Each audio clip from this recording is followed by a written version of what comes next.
नमस्कार मित्रांनो, travel with नील या चॅनलमध्ये तुमचं हार्दिक स्वागत। तर आज आपण एका अशा मंदिराला भेट देणार आहोत। त्या मंदिराबद्दल YouTube वरती खूप कमी प्रमाणामध्ये व्हिडिओ आहेत, पण हे मंदिर म्हणजे पौराणिक ऐतिहासिक महत्त्वासोबत या मंदिराचं एक खास वैशिष्ट्य आहे। निसर्ग सौंदर्याने नटलेलं असं हे मारुती रायाचं मंदिर आहे, हनुमान मंदिर आहे आणि हे आहे पुरंदर तालुक्यामध्ये। तर आज या मंदिराविषयी सर्व सविस्तरपणे आपण जाणून घेणार आहोत। पुरंदर आणि हवेली तालुक्याला जोडणाऱ्या दिवे घाटाचे अप्रतिम निसर्ग सौंदर्य अनुभवत आपण पुरंदर तालुक्यात दाखल होतो।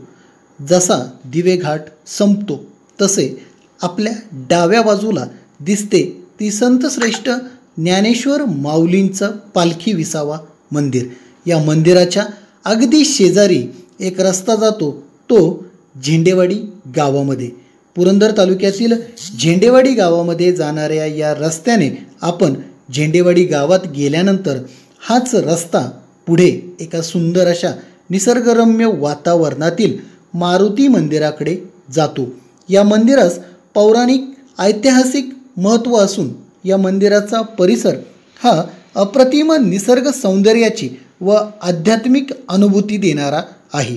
हे प्राचीन मंदिर ज्वाला मारुती मंदिर म्हणून ओळखले जाते। पुणे पंढरपूर पालखी महामार्गापासून साधारण 4 ते 5 किलोमीटर व झेंडेवाडी गावापासून 1 ते 2 किलोमीटर अंतरावर ज्वाला मारुती मंदिर आहे। ज्वाला मारुती मंदिराचा परिसर हा अतिशय शांत आहे। निसर्गरम्य वातावरणात हे मंदिर असून मंदिराच्या आजूबाजूला दिवे घाटाची डोंगर रांग आहे। पावसाळ्यात तर येथील दृश्य अतिशय विलोभनीय असते।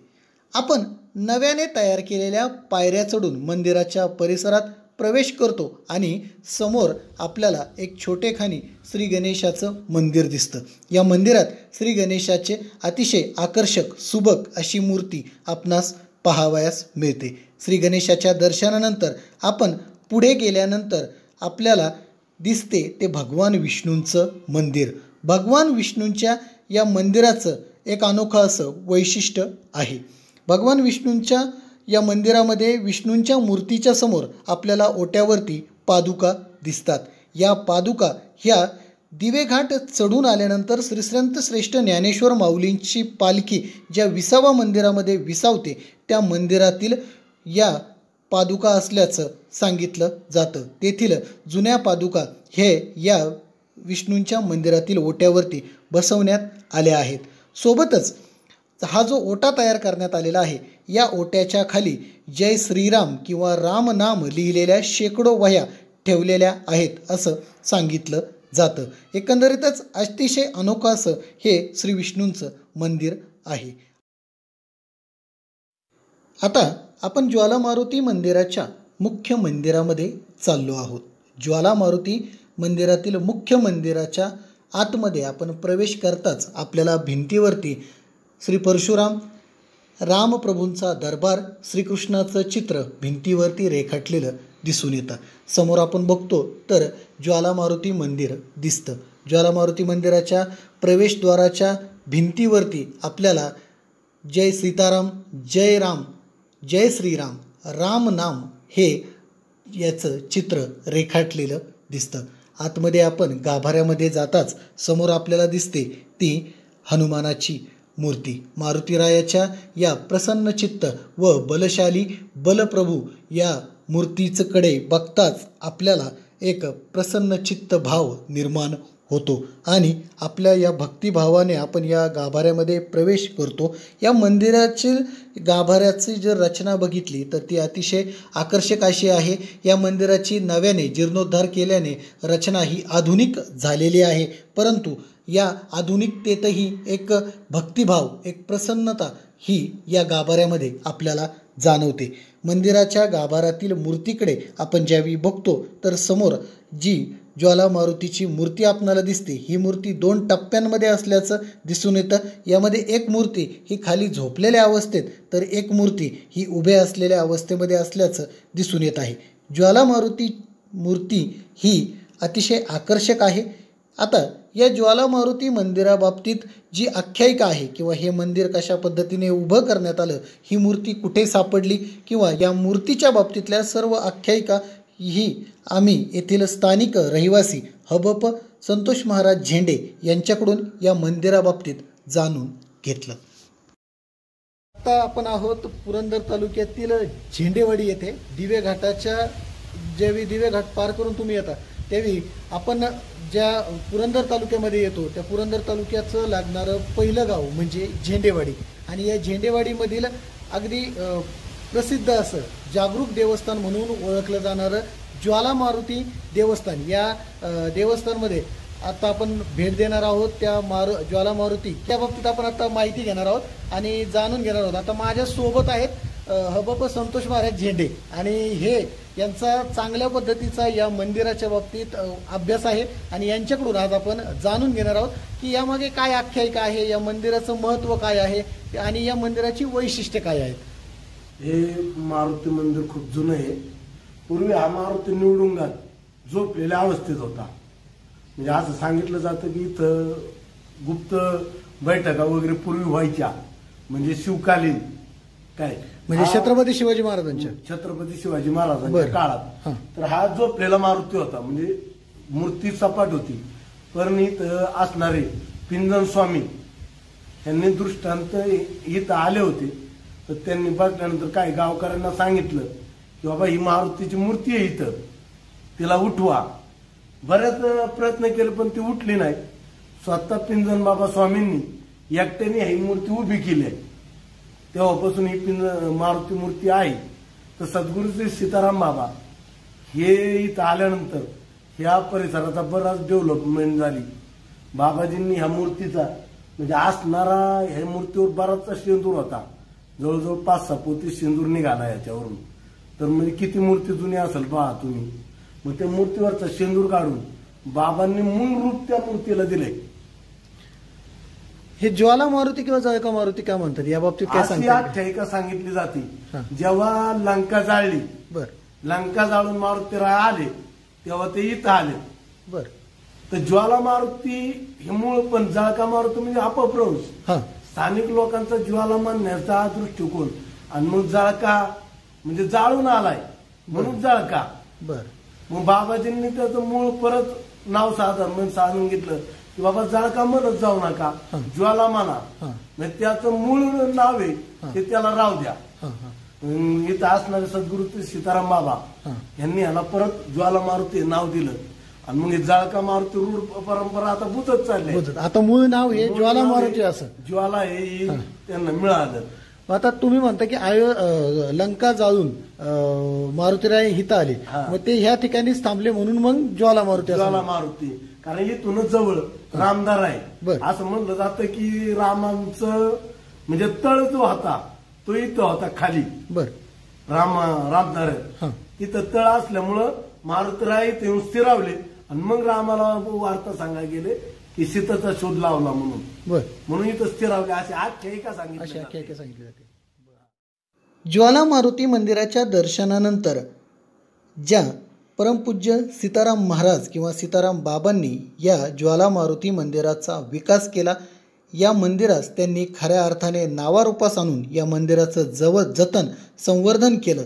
त्या सीताराम बाबा किंवा सीताराम महाराजांच्या समाधी मंदिराकडे आपण जातो. सीताराम बाबांचे समाधी मंदिरामध्ये एक आकर्षक अशी मूर्ती सीताराम बाबांची दिसून येते. पागोटे किंवा फेटा डोक्यावर आणि जय श्रीराम किंवा राम नामाचं वस्त्र परिधान केलेली एक आकर्षक, सुबक, प्रसन्नचित्त अशी सीताराम बाबांची मूर्ती या समाधी मंदिरात आपल्याला दिसते.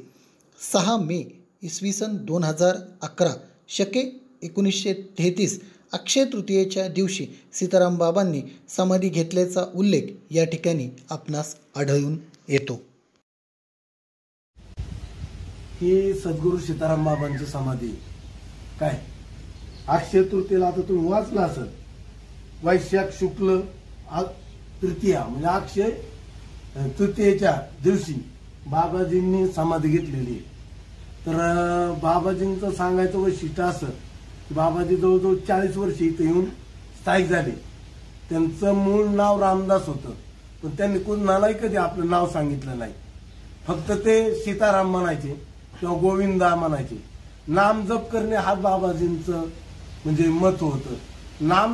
रामनामाशिवाय दुसरं काही नाही असं बाबाजी नेहमी सांगायचे. आणि बाबाजींनी सीताराम सीताराम सीताराम ह्याच नामाचा जप केला. कुणालाही दुसऱ्याला कुणी आलं तरी सीताराम म्हणायचे, बाबाजीला ते सीताराम म्हणायचे. आणि त्या सीताराम नावामुळंच बाबाजींचं मूळ नाव लोप पावलं आणि बाबाजींना सीताराम नाव हेच प्राप्त झालं. आणि सीताराम नावाने बाबाजी प्रसिद्ध झाले. 40 वर्ष झाले बाबाजींनी वास्तव्य इथं केलं, पण बाबाजींनी कधी आपल्या गाव म्हणजे साधूचं कुळ आणि नदीचं मूळ पाहू नये. त्या अवस्थेत बाबाजींनी कधी आपलं कुळ मूळ सांगितलं नाही. नंतर कळलं बाबाजी कुठून आले काय होते, पण बाबाजींनी हयातीत आपलं कधीही कुणाला परिचय दिला नाही. असे सीताराम बाबा आता जवळजवळ 15 वर्ष होत आले समाधी घेऊन. ज्वाला मारुती मंदिराच्या परिसरामध्ये आम्हाला एक वैशिष्ट्यपूर्ण अनोखा वृक्ष दिसला. या वृक्षाबाबत आम्ही हबप संतोष महाराज झेंडे यांना विचारले असता त्यांनी दिलेली माहिती ही अतिशय अद्भुत आणि आश्चर्यकारक होती. चला तर या आजान वृक्षाबाबतीत संतोष महाराज झेंडे यांनी दिलेली माहिती आपण ऐकूया. हे आजान वृक्ष आहे, ज्ञानेश्वर माऊलींच्या समाधीच्या तिथं आहे ना, काय जो दंड उभा केला माऊलींनी, त्या दंडाला जी पानं फुटली त्याला आजान वृक्ष म्हणतात. आणि तिथं असणारा आजान वृक्ष आणि हे बाबाजींच्या दारात हा आजान वृक्ष आहे. हा शक्यतो कुठं येत नाही, दुर्मिळ आहे. आजान वृक्षाचं झाड तुम्हाला कुठं दिसणार नाही, पण हे समाधी झाल्यानंतर लावल्यानंतर हे आजान वृक्ष आला इथं. म्हणजे सीताराम बाबाजींनी समाधी घेतली आणि त्यानंतर हा वृक्ष, त्यानंतर हा लावल्यानंतर हा आजान वृक्ष आलाय. तसा कुठेही लावला तर आजान वृक्ष येत नाही. एवढं पावित्र्य या वृक्षाला लागतं, म्हणजे बाबाजींचं पावित्र्यपण आहे म्हणून इथं हा आजान वृक्ष आलेला आहे. आणि तुम्ही पाहताय कसा झोपाळलाय वगैरे. मित्रांनो, ज्वाला मारुती जे मंदिर आहे या मंदिराच्या परिसरामध्ये एक मंदिर असं आहे ज्याला दत्त मंदिर असं म्हटलं जातं. हे मंदिर असं सांगितलं जातं जसं की हे मंदिर ज्वाला मारुती मंदिर तयार होण्या अगोदर पासून या दत्त महाराजांच्या श्री दत्तांच्या पादुका या ठिकाणी आहेत. आता हे मंदिर जे आहे हे तळघरामध्ये असल्यासारखं आहे, खाली आहे जमिनीच्या, आणि या ठिकाणी पायऱ्या उतरून तुम्हाला यावं लागतं. या ठिकाणी अजून एक वैशिष्ट्य काय आहे तर इथं जर बघितलं तर आता कोणताही लाईट चालू नाहीये, म्हणजे विजेचा बल्ब या ठिकाणी कोणताही चालू नाहीये. पण एक वैशिष्ट्य काय आहे तुम्हाला मी दाखवतो बघा. ह्या ज्या पायऱ्या आहेत ह्या पायऱ्यांमधून आतमध्ये आल्यानंतर ज्यावेळी आपण बघतो की संपूर्ण गाभाऱ्यामध्ये, मी आता थोड्या वेळ तुम्हाला दाखवल रिअर कॅमेऱ्यातून. आता बघा मी रिअर कॅमेरा ऑन केलेला आहे. आता ह्या पायऱ्या उतरून आपण खाली आलो, हे बघा ह्या पायऱ्या आहेत.